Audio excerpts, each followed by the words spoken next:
Então, Mateus 4:1 diz assim: em seguida, Jesus foi conduzido pelo Espírito ao deserto para ser tentado pelo diabo. Depois de passar 40 dias e 40 noites sem comer, teve fome. O tentador veio e lhe disse: se você é o Filho de Deus, ordene que estas pedras se transformem em pães. Jesus, porém, respondeu: as Escrituras dizem, uma pessoa não vive só de pão, mas de toda palavra que vem da boca de Deus. Então o diabo levou a cidade santa até o ponto mais alto do templo e disse: se você é o Filho de Deus, salte daqui, pois as Escrituras dizem, ele ordenará a seus anjos que o protejam, eles o sustentarão com as mãos para que não machuque o pé em alguma pedra. E Jesus respondeu: as Escrituras também dizem, não ponha à prova o Senhor seu Deus. Em seguida o diabo o levou até um monte muito alto e lhe mostrou todos os reinos do mundo e a sua glória.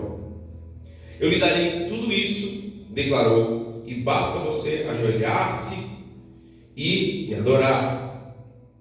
E disse Jesus: sai daqui, Satanás, pois as Escrituras dizem, adore o Senhor seu Deus e sirva somente a Ele. Então o diabo foi embora e os anjos vieram e serviram a Jesus. Amém? Lucas 4, se você puder ir para lá agora. Lucas 4, versículo 1 ao 13. Nós temos aí uma outra versão dessa mesma passagem, dessa mesma história. Nós vamos ler aqui, pensar, refletir sobre isso. Jesus, cheio do Espírito Santo, voltou do Rio Jordão e foi conduzido pelo Espírito ao deserto, onde foi tentado pelo diabo durante 40 dias. Repare nessa frase: Jesus foi conduzido pelo Espírito ao deserto. Não comeu durante todo esse tempo e teve fome. Então o diabo lhe disse: se você é o Filho de Deus, ordene que esta pedra se transforme em pão. Jesus, porém, respondeu: as Escrituras dizem, uma pessoa não vive só de pão. Então o diabo o levou a um lugar alto e, no momento, lhe mostrou todos os reinos do mundo. Eu lhe darei a glória desses reinos e a autoridade sobre eles, pois são meus e posso dá-los a quem eu quiser, disse o diabo. Eu lhes darei tudo se me adorar. Jesus respondeu: as Escrituras dizem, adore o Senhor seu Deus e sirva somente a Ele. Então o diabo o levou a Jerusalém até o ponto mais alto do templo e disse: se você é o Filho de Deus, salte daqui, pois as Escrituras dizem, Ele ordenará a seus anjos que o protejam, eles o sustentarão com as mãos, para que não machuque o pé em alguma pedra. E Jesus respondeu: as Escrituras dizem, não põe à prova o Senhor seu Deus. Quando o diabo terminou de tentar Jesus, deixou-o até que surgisse outra oportunidade. Amém, queridos? Você fecha seus olhos mais uma vez. Senhor, fala conosco através da Tua palavra que foi ministrada aqui agora. Tua palavra é poderosa, Tua palavra é viva, Tua palavra é eficaz. Nós sabemos que ela é um alimento para a nossa alma, para o nosso espírito. Nós te pedimos nessa noite, ministra os nossos corações e fale conosco, em nome de Jesus. Amém. Você pode se sentar? Nós vamos pensar um pouquinho sobre como vencer as tentações em Cristo Jesus. A gente está vendo aqui uma passagem que Jesus está sendo tentado. E uma coisa interessante se perguntar: será por que Jesus foi tentado, né? Jesus era o Filho de Deus, e nem ele sendo Filho de Deus, o diabo sabendo que ele era Filho de Deus, o diabo escapou de tentar, de provocar, de tentar ganhar terreno na vida de Jesus, que ele sabia quem era, ele conhecia Jesus. Lá em Atos, você vai ver que uma pessoa estava endemoniada, né? E alguns homens foram expulsar o demônio, né? E o demônio falou: eu conheço Jesus e eu sei quem é Paulo. Então o diabo, ele conhece Jesus. E mesmo assim, você vê que ele não perdeu a oportunidade de tentar até o próprio Filho de Deus. Agora pense em você: se o diabo tentou o Filho de Deus, sabendo quem ele era, quem dirá nós? Quem dirá nós? Quem é que nunca foi tentado? Talvez você seja tentado todo dia, né? Muitos de nós somos tentados todo dia. Talvez alguns que estejam mais espirituais aí, que talvez estejam em um nível de santidade um pouco maior, talvez não sejam tentados todo dia. Mas eu acredito que a maioria de nós é tentado todo dia. Nem que seja apenas em pensamento, mas a gente é tentado. Não é verdade? E aí, vamos pensar um pouquinho aqui sobre a tentação de Jesus, o que é, como ela se relaciona conosco. Em primeiro lugar, o texto vai dizer que é o Espírito de Deus que leva Jesus até o deserto para ser tentado. Já parou para pensar nisso? Se atentou para esse detalhe em algum momento quando você leu essa passagem?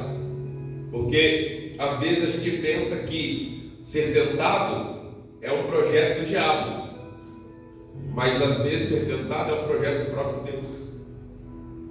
Porque a tentação não é o pecado, entenda bem isso. Tentação é uma coisa, o pecado é outra coisa. Pecado é ceder à tentação. Ser tentado não é pecado.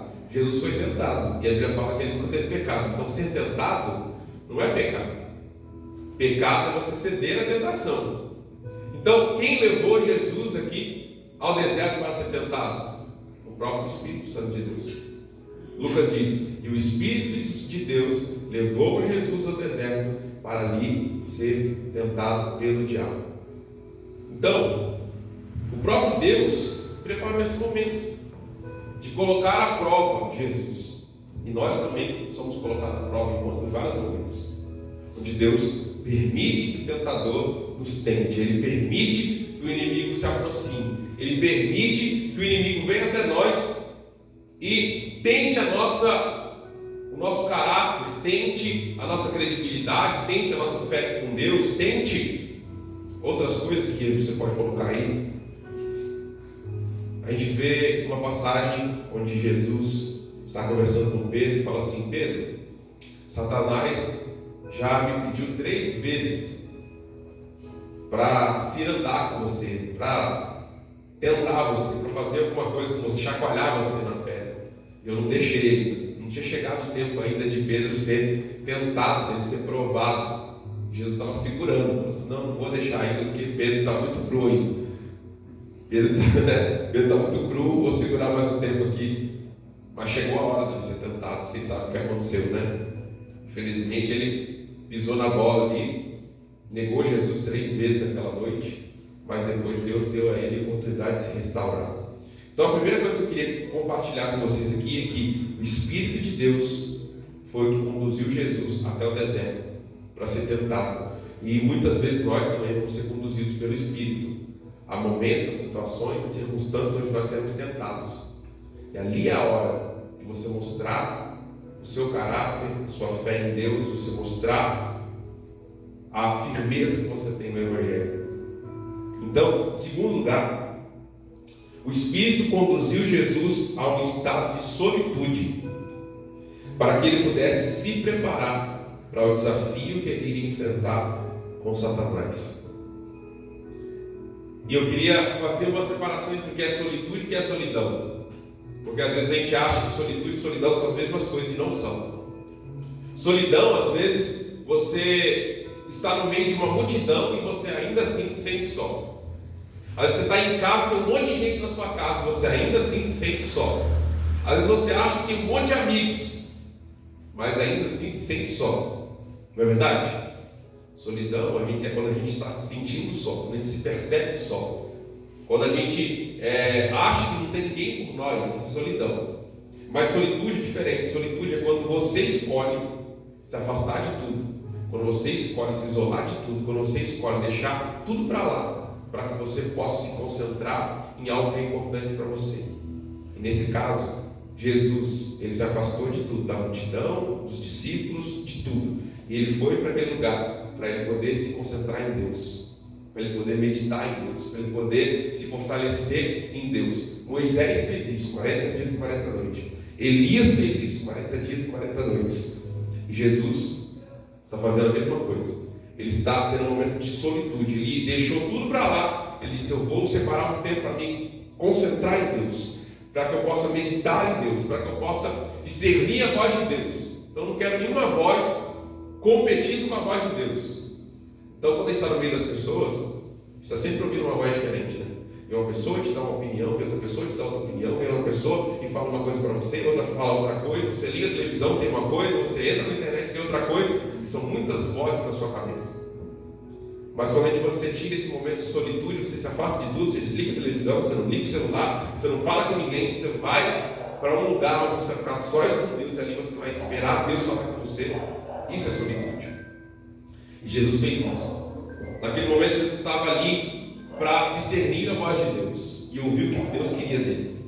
A solitude nos ajuda a discernir a voz de Deus. Na solitude, nós colocamos o nosso interior em ordem e nos preparamos para os desafios que vão vir a seguir. Jesus estava ali, se concentrando na missão dele.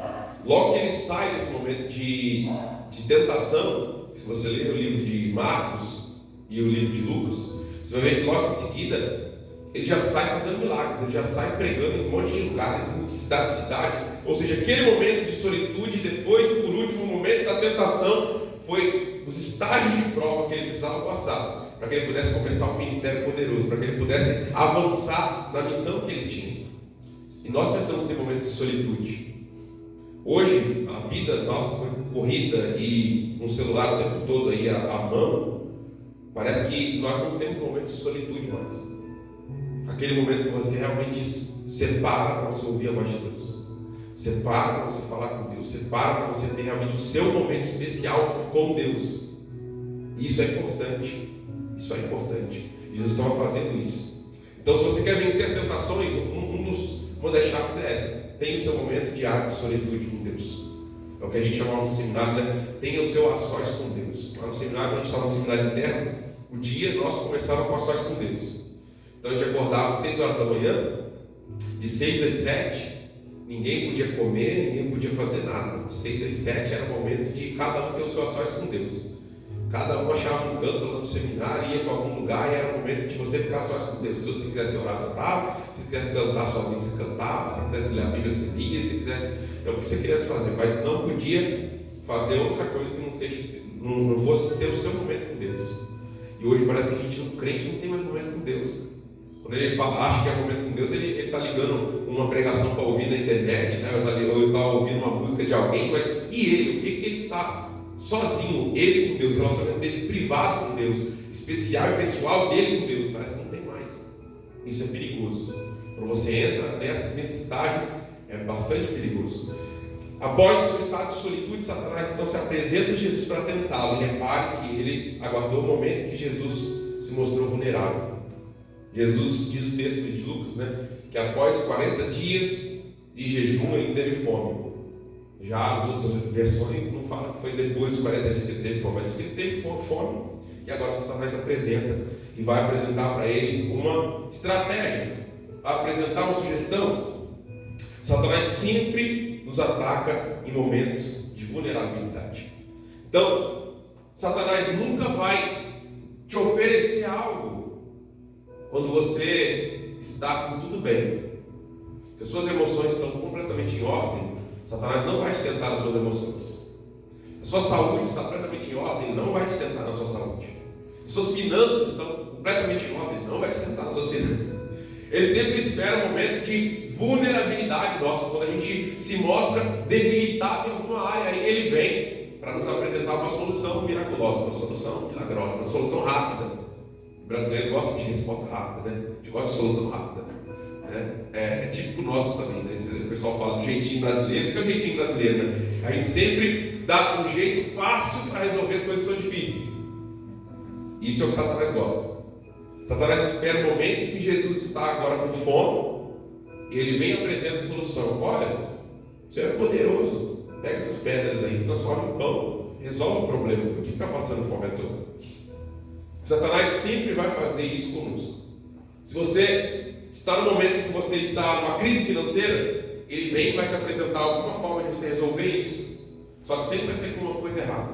Um jeitinho, vai passar a perna em alguém, uma coisa ilegal, ou etc. Ele vai sempre dar um jeito de fugir do caminho normal, óbvio, correto das coisas, e para que você entre numa furada depois.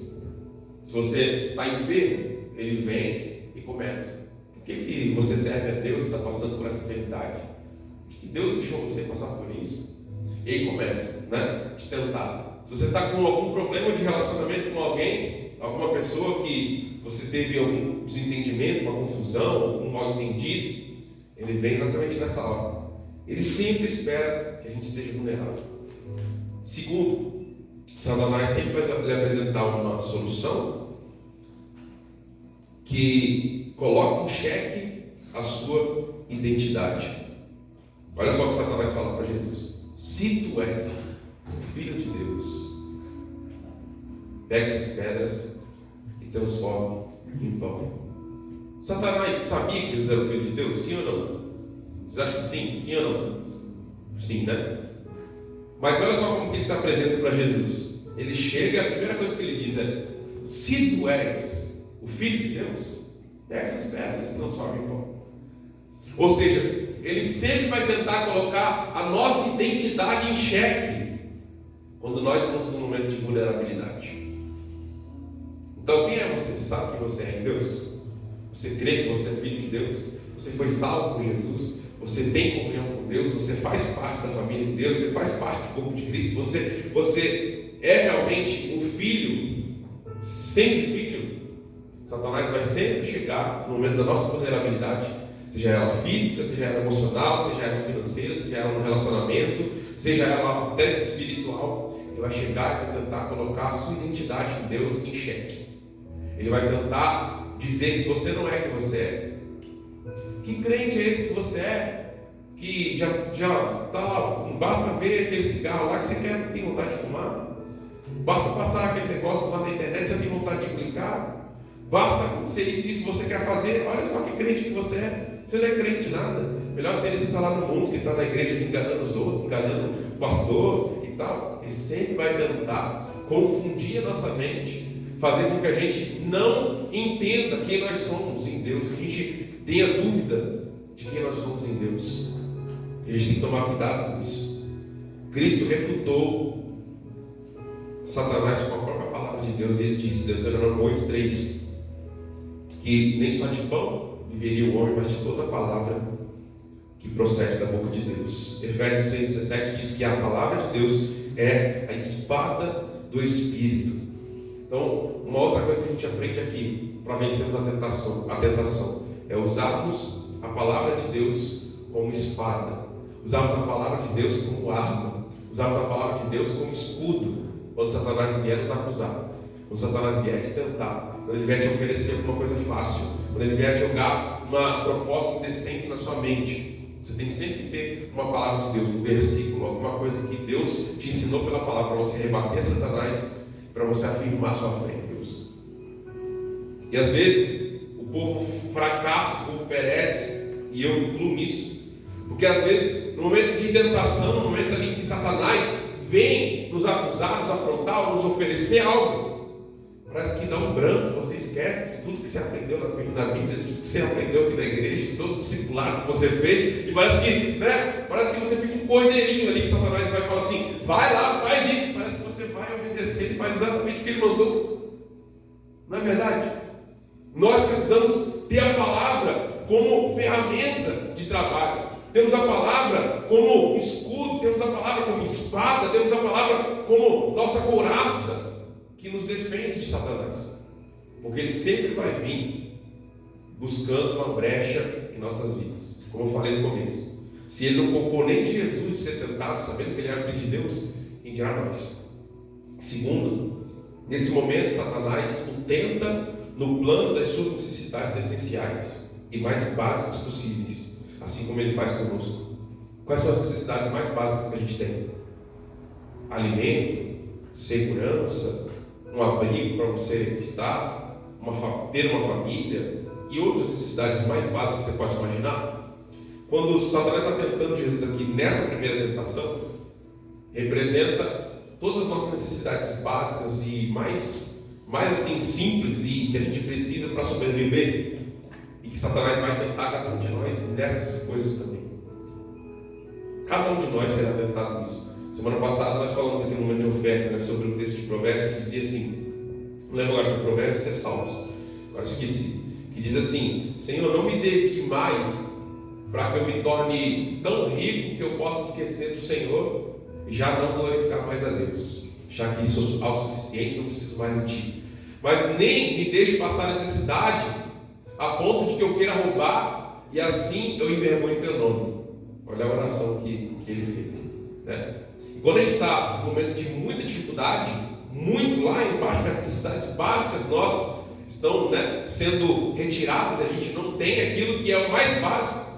É um momento realmente difícil, onde Satanás ele encontra muitas oportunidades para nos tentar, muitas oportunidades.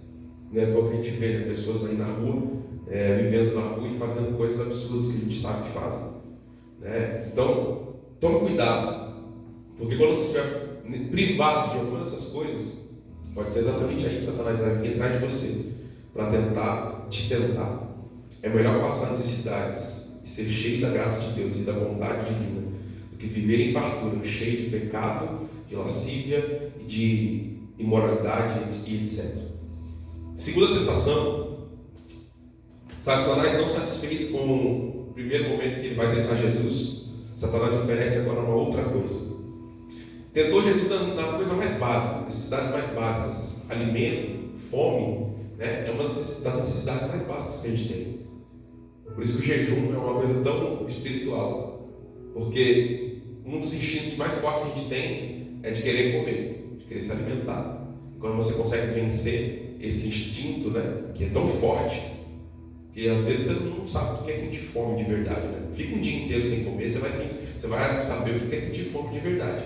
Fica aí 24 horas sem comer, aí você vai saber o que é sentir fome de verdade. Imagina 40 dias, né?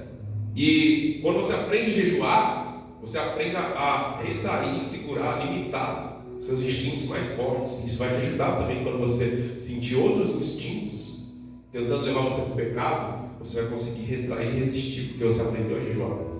Mas Satanás não ficou satisfeito, não passou na primeira. E agora ele vai para um novo nível, e isso ele faz conosco também, um novo nível de tentação. Ele oferece para Jesus reconhecimento. Ele oferece para Jesus status. Ele fala para Jesus: olha, o Senhor nasceu para brilhar. Vamos colocar nas palavras de hoje. O Senhor nasceu para brilhar. O Senhor veio a essa terra para ser adorado, para ser glorificado, para ser exaltado. Todo mundo bater palma para você, se ajoelhar diante de você, saber que você é o Filho de Deus. Não pode ficar escondido. Eu resolvo isso para você, ó, piscar de olhos. Vamos lá em Jerusalém agora, no topo do templo, está cheio de gente lá, está lotado. Jerusalém estava sempre lotado, o templo de Jerusalém, sempre lotado. Milhares de pessoas que vinham de todo Israel ali, dia após dia, né, para oferecer o sacrifício, etc e tal. Então, ele falou assim: olha, vamos lá, você vai subir no mais alto do templo e você vai se jogar de lá. Quando você estiver caindo, você vai pedir para os anjos te segurarem, os anjos vão te segurar. Olha que espetáculo maravilhoso. Vai ficar aquela multidão inteira, vai ver, e todo mundo vai glorificar a Deus, vai falar: olha, Ele é o Filho de Deus, Ele é o Messias, vamos adorar Ele. Não é bonito? A cena é bonita, né? Parece, né, algo maravilhoso. Mas Jesus sabia o preço que ele ia ter que pagar se ele aceitasse esse tipo de proposta de Satanás. Ele não caiu na tentação do status, do reconhecimento. Quantas pessoas têm se vendido hoje tão barato por causa de reconhecimento?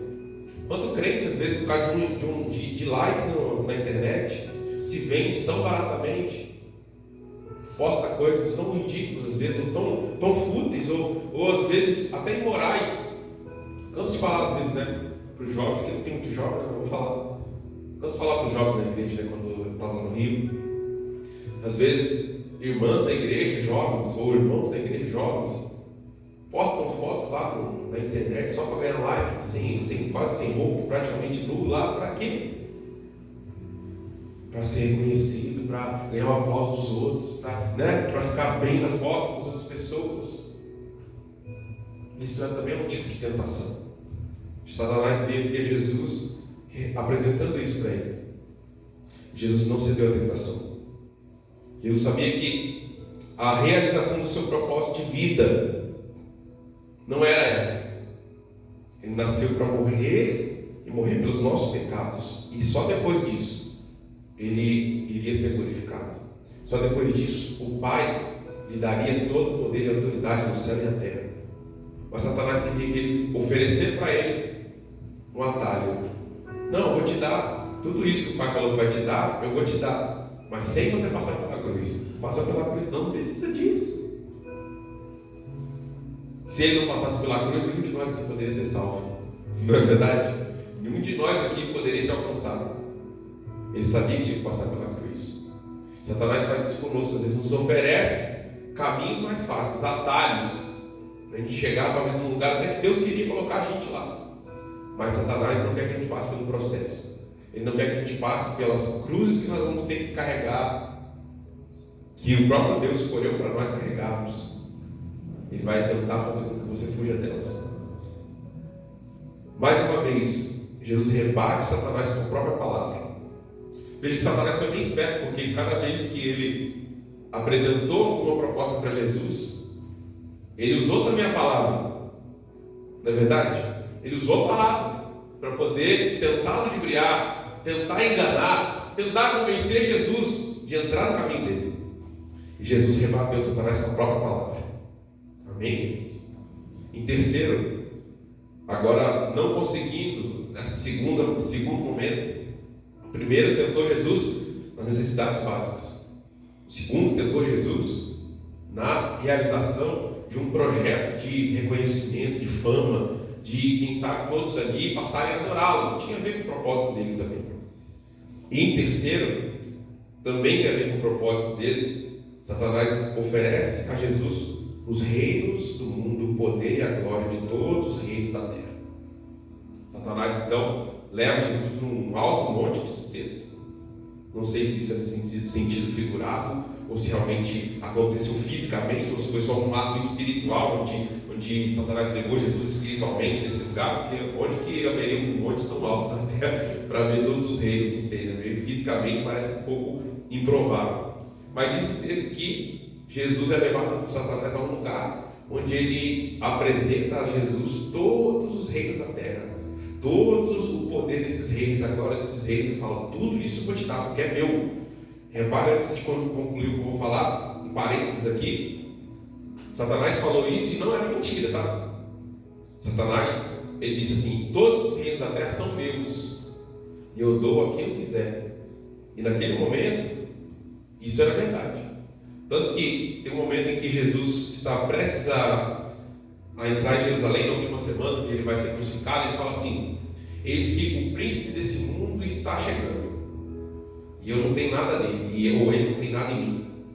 Então assim, nós sabemos que esse mundo, nesse momento, esse período da história que Deus permitiu, Satanás está no controle do mundo. Satanás está controlando os reinos da terra. Satanás está governando os reinos da terra. Embora que aquilo que tiver que acontecer no plano de Deus, o Apocalipse, por exemplo, ou qualquer outra promessa que Deus tem, vai acontecer, independente de Satanás quiser ou não, isso vai acontecer. Que Deus é soberano, Deus tem poder acima de Satanás. Mas o controle desse mundo, nesse momento, ele está com Satanás. Ele é chamado por Jesus de o príncipe desse mundo. Então, quando ele chega para Jesus, ele fala assim: olha, eu posso te dar esses reinos agora deles todos, porque esses são meus. Eu dou para quem eu quiser. Ele não estava mentindo, gente. Se ele estivesse mentindo, não seria nem considerado uma tentação, não é verdade? Porque Jesus, com toda a sabedoria, sendo filho de Deus, saberia que ele estava mentindo. Né? Que tipo de tentação ia ser essa? Nenhuma. Mas ele tinha realmente o poder de dar os reinos da terra para Jesus. Mas Jesus não cedeu mais uma vez. Pensa nisso. Satanás sempre vai nos oferecer aquilo que nós temos direito, de uma forma e maneira mais fácil, sem sofrimento, com consequências eternas. Jesus sabia que a ele estava profetizado todos os reinos da terra. A Bíblia fala que no final dos tempos, todo joelho se dobrará e toda língua confessará que Jesus é o Senhor. A Bíblia fala que todos os reis da terra se prostrarão e adorarão a Cristo. Então isso é uma promessa de Deus a Ele, que todos os reis da terra se curvarão a Ele. Aí vem Satanás e quer oferecer para Jesus isso aí de uma forma diferente. Eu te dou tudo, mas você tem que se prostrar diante de mim e adorar. Olha só como Satanás é astuto. Jesus mais uma vez refuta Satanás com a palavra: aparta-te de mim, Satanás, porque a palavra de Deus diz: somente ao Senhor seu Deus adorarás e somente a Ele servirás. Satanás não pode resistir à ordem de Jesus e teve de deixá-lo. A palavra nos ensina: resistir ao diabo e ele fugirá de vós. Você acha que o diabo não tem poder aqui nessa terra para te dar um bom emprego, para te dar a mulher que você quer, para te dar o carro que você quer, para te dar a casa que você quer, para te dar qualquer coisa que esteja aqui no plano material? Ele tem poder, irmãos. Ele tem poder para isso. Mas qualquer coisa que ele te dê, pode ter certeza, o preço que ele vai cobrar é um preço eterno. É um preço que você não está disposto a pagar, pode ter certeza disso. Então, Jesus refuta Satanás, resiste a Satanás. Satanás foge da presença de Jesus aqui nesse momento. Entenda uma coisa também que é interessante nesse momento. A palavra também diz que a gente deve fugir da aparência do mal. Então a gente tem que saber duas coisas. Existem momentos em que você tem que resistir, existem momentos em que você tem que fugir. Como é que eu sei, pastor, quando é que eu tenho que resistir e quando é que eu tenho que fugir? Quando Satanás se apresenta a nós, você precisa resistir. Por isso que você tem que bater o pé e mandar ele embora, ele tem que sair. Mas quando a tentação, seja ela material, física, emocional, se apresenta a você, você precisa fugir.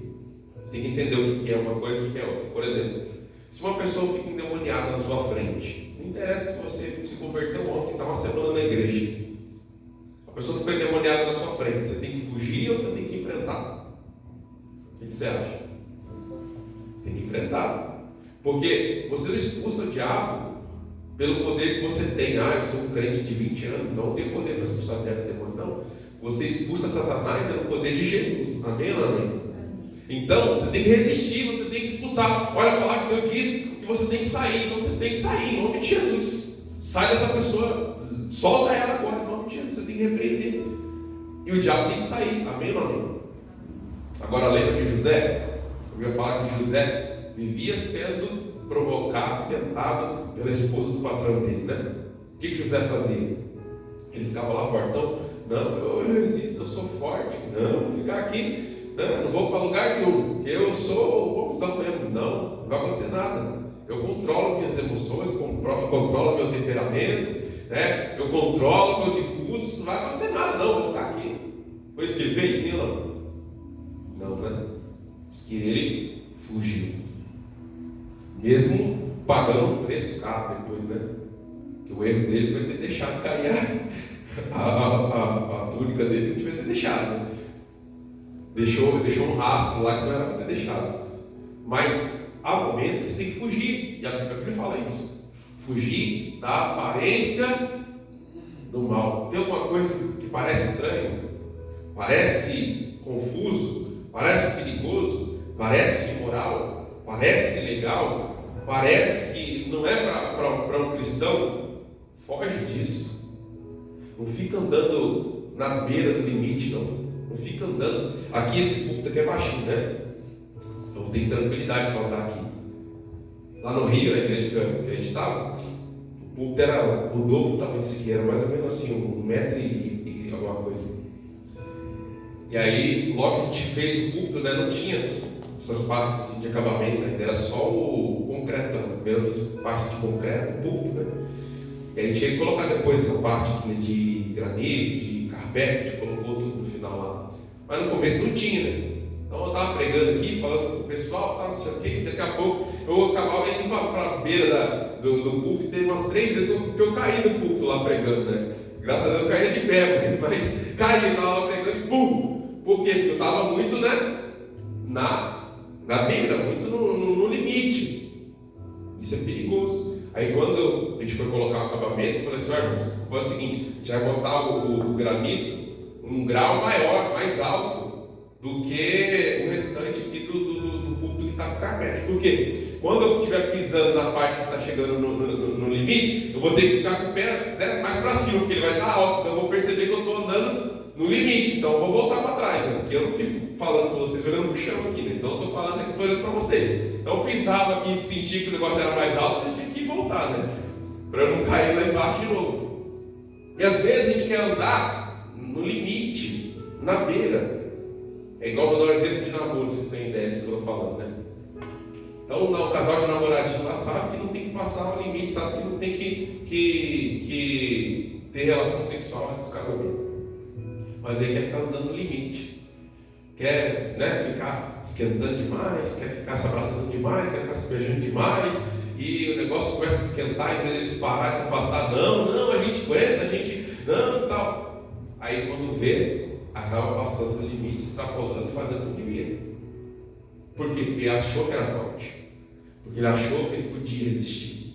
Tem uma história, antes de terminar, uma história que conta que um rei, ele precisava de não sei como é que chama o nome, mas é alguém para dirigir a carruagem dele. E aí ele propôs um desafio. E aí ele escolheram lá várias pessoas que conduziam a carruagem. E ele fez um desafio lá. Tinha uma ribanceira, um espaço amplo, uma ribanceira. E aí ele propôs um desafio. Olha, veio o primeiro lá. Quantos metros de distância você consegue passar ali da ribanceira sem que cause nenhum tipo de perigo? Aí ele falou, não, eu passo aí a 10 metros lá da ribanceira, eu não vou deixar o senhor cair lá não. Aí deixou ele ir, foi lá, experimentou com a carruagem, tal, não sei o que, foi buscar lá, passou, beleza. Aí chamou o segundo, e aí você? Eu passo 20 metros da ribanceira e fique tranquilo, eu não vou deixar o senhor cair lá não. Aí o cara foi lá, pegou a carruagem, os cavalos, tudo passou, ok, tudo tranquilo. Aí chamou o terceiro, e você? Qual a distância da ribanceira você passa sem me deixar correr risco? Eu vou passar pelo menos uns 100 metros longe da ribanceira e não vou deixar o senhor, né, passar a escada. Não, foi lá, fez o mesmo trajeto. Aí o rei foi e escolheu quem? Ele escolheu o cara que passou mais longe da ribanceira. Então assim, por que eu vou escolher alguém para dirigir a minha carruagem, vai me fazer correr risco? Vou passar lá perto, vai que acontece alguma coisa, um cavalo se assusta, uma roda quebra, uma coisa, eu vou colocar minha vida em risco? Então ele escolheu aquele que passava mais longe da ribanceira. E às vezes a gente está brincando com o pecado, né? Porque em vez de a gente se afastar o máximo possível dele, a gente quer passar na beirinha. Não, mas eu não vou cair não, eu vou passar na beirinha aqui, mas não vou cair não, eu sou forte. A Bíblia fala que maldito o homem que confia no homem. Isso não quer dizer só as outras pessoas, não. Isso quer dizer você também. Quando nós confiamos demais em nós mesmos, quando nós confiamos demais na nossa capacidade, quando a gente confia demais que a gente pode, que a gente consegue, que a gente é bom, isso é perigoso. Por último, diz a palavra que os anjos vieram, depois que Satanás saiu, os anjos vieram e serviram a Jesus nas suas necessidades. Os anjos do Senhor, segundo a palavra, são espíritos ministradores que estão a serviço dos santos de Deus aqui na terra. Existem anjos ao nosso redor. Existem anjos enviados por Deus para nos servir, para nos ajudar, para nos auxiliar. E isso aqui nos mostra que nós não estamos sós. Mas que você pense que você está sozinho, mas você pense que não tem ninguém te ajudando, o Senhor envia anjos ministradores para nos ajudar a cumprir o nosso propósito, para nos ajudar a cumprir as missões que Deus nos dá. A gente não está sozinho. Jesus estava aparentemente sozinho lá no deserto, só estava ele lá. Mas existiam anjos ali, observando o que estava acontecendo. Deus estava observando o que estava acontecendo.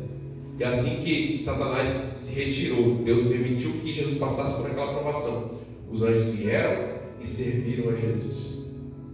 Existem anjos preparados por Deus, esperando você passar pelas provas e pelos testes que Deus reservou para você, para que eles possam se colocar à sua disposição, para te ajudar a cumprir os propósitos que Deus colocou na sua vida. E talvez eles não se apresentaram ainda para você, porque você está fugindo dos testes que Deus está te dando. Você está fugindo das provas que Deus está colocando na sua vida. E quando a gente foge de uma prova, o problema é que você vai ter que enfrentá-la de novo lá na frente. Não tem como fugir da prova. É tipo aquele aluno da escola que faltou na prova de matemática. Não vou hoje não tem prova de matemática, ele falta. Só que ele vai ter que fazer essa prova em algum momento. Não tem como escapar. Se ele não fizer, ele vai reprovar de ano. Ele vai ter que estudar de novo no outro ano e vai ter que fazer a prova do mesmo jeito. Então assim, ele pode protelar quando ele quiser, mas com a hora ele vai ter que fazer, ele vai ter que fazer. E na vida espiritual não é diferente. Existem testes e provas que a gente tem que passar e que não adianta você tentar fugir. Você vai ter que passar por ali. Você vai ter que vencer aquele estágio para você chegar num outro nível, num outro estágio diante de Deus. Se você fugir, você não vai estar progredindo, você não vai estar avançando. Jesus então recebe aqui o auxílio dos anjos. E depois que ele sai daqui, ele vai com poder e autoridade, pregando de cidade em cidade, curando enfermos, expulsando os demônios e pregando a palavra. Por último, pode ficar de pé. Dentro de nós existe a natureza do nosso velho Adão, da nossa velha Eva, mas também existe a natureza de Cristo. Porque se você foi nascido de novo, se você se converteu, se você creu em Jesus, a Bíblia fala que nós recebemos a mente de Cristo. Amém, queridos? Então dentro de nós é como se existissem duas naturezas dentro de nós. Existe a natureza que vem de Jesus, que vem de Deus, e ela está dentro de nós. E existe a natureza carnal, pecaminosa, que nós herdamos de Adão. Está aqui, está aí dentro de você. Você precisa decidir com qual natureza você vai enfrentar as tentações que Satanás vai apresentar a você na sua caminhada. Você pode escolher enfrentar a tentação na força de Adão, ou você pode enfrentar a tentação na força do segundo Adão, que é Jesus. Se você enfrentar a tentação na força do primeiro Adão, você vai falhar igual a ele. Satanás veio, apresentou lá para Eva a oportunidade, Eva caiu, ofereceu para Adão, Adão caiu também. Se você quiser vencer Satanás, vencer a tentação com a força do primeiro Adão, você vai falhar. Eu vou falhar. Mas se você experimentar, se você reconhecer que precisa enfrentar as tentações, enfrentar Satanás, enfrentar o mundo com a força do segundo Adão, que é Jesus, pode ter certeza que você não vai sair envergonhado. Você vai sair vitorioso. Assim como Jesus venceu a tentação que os vários níveis que ela se apresentou, Ele também nos dá poder e autoridade para enfrentar a Satanás, para enfrentar as tentações e vencê-las. Amém? Tem um hino antigo do nosso canto que dizia: tentado não ceda, ceder é pecar. Quem lembra desse hino ainda aí? Tem algum irmão que lembra? Não? Ninguém conheceu esse?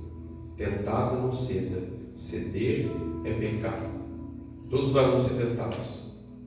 Todos nós vamos passar por tentações, seja no nível físico, seja no nível espiritual, seja no nível apenas de pensamento, seja no nível emocional, seja financeiro, seja de relacionamentos. Nós vamos passar por tentações. E sempre Satanás vai escolher o momento de nossa vulnerabilidade, quando você parecer fraco em alguma área, quando você apresentar uma dificuldade em alguma área, aí ele vai se apresentar e vai tentar você. E ali você escolher vencer Satanás com a força de Jesus. Senhor, me dá a sua força para vencer esse problema. Me dá a sua força para vencer essa dificuldade. Me dá a sua força para dizer não para esse pecado, para dizer não para essa vontade, para dizer não para esse impulso, para dizer não para esse instinto, para dizer não para essa oportunidade. Me dê a sua força, porque na força do meu próprio eu não consigo. Mas na força de Jesus, nós podemos. Amém, queridos? Coloca a mão no seu coração e olha nesse momento. Eu não sei qual é o tipo de tentação que você pode estar passando hoje. Eu não sei qual é o tipo de privação, de prova, de luta, de dificuldade que Satanás possa ter colocado na sua vida. Ou o próprio Deus possa estar permitindo que você passe por isso. Mas eu quero que você apresente isso a Deus hoje. E peça ao Senhor a força que vem dEle, o poder que vem dEle, a autoridade que vem dEle, para que você possa vencer essa tentação dessa noite. Senhor, nós estamos aqui, Pai. Nós que somos Teus filhos, nós que cremos em Tua palavra, nós que já declaramos o Senhor como o Senhor das nossas vidas. Nós te pedimos em nome de Jesus que toda tentação de Satanás, que toda provação, que toda luta que o inimigo possa estar apresentando diante de nós, nos colocando para enfrentar, que o Senhor venha nos dar força, que o Senhor venha nos dar poder, que o Senhor venha nos dar autoridade, que o Senhor venha nos dar a fé necessária, sim, para que nós possamos passar por essas tentações sem cair, sem pecar, sem envergonhar o Teu nome, sem prejudicar ninguém. Que em nome de Jesus nós possamos vencer essas provas, essas tentações, essas lutas, essas privações, que nós possamos sair do outro lado, Senhor, mais fortes, mais cheios de graça, mais cheios de fé, mais cheios de ânimo, mais cheios de amor, mais cheios de autoridade, mais convictos da nossa identidade em Ti, Senhor. Que nós possamos sair desse outro lado, Pai, dessa afronta, desse gigante, dessa muralha, desse Jordão que nós precisamos atravessar, de forma que nós possamos cumprir o propósito e o chamado que o Senhor tem nos dado. E cada um aqui possa sair do outro lado mais forte, mais capacitado, mais preparado, em nome de Jesus. Que nós possamos colocar, Senhor, todas as nossas fraquezas e debilidades diante de Ti nessa noite. E o Senhor venha tomar cada uma delas, Senhor, e venha nos dar a Tua força, venha nos dar o Teu vigor, venha nos dar a Tua fé, venha nos dar, Senhor, o Teu poder, venha nos dar a Tua graça, venha nos dar a Tua coragem, em nome de Jesus. É isso que nós te pedimos hoje, Senhor. Faz-nos melhores, faz-nos maiores, faz-nos, Senhor, mais santos, ó Deus. É o que nós te pedimos, para que nós possamos cumprir o Teu propósito nessa terra, para que nós possamos cumprir cada missão que o Senhor tem nos dado, seja ela pequena, seja ela média, seja ela grande, mas que nós possamos, ó Pai, colocar em prática aquilo que o Senhor espera de cada um de nós, em nome de Jesus. Que nenhum de nós aqui venha fugir da Sua cruz, que cada um de nós possa carregar a Sua cruz aqui até o fim, e possa vencer o mundo, vencer a Satanás, em nome de Jesus, em nome de Jesus. Você da sua mão, que o grande amor de Deus, Pai, que é eterno, que excede todo entendimento, que a graça superabundante do nosso Senhor e Salvador Jesus Cristo, e que as doces e maravilhosas consolações do Espírito Santo de Deus sejam sobre todos vós, que sobre vós permaneçam desde agora e para todo sempre, e todo o povo de Deus diga amém. Amém.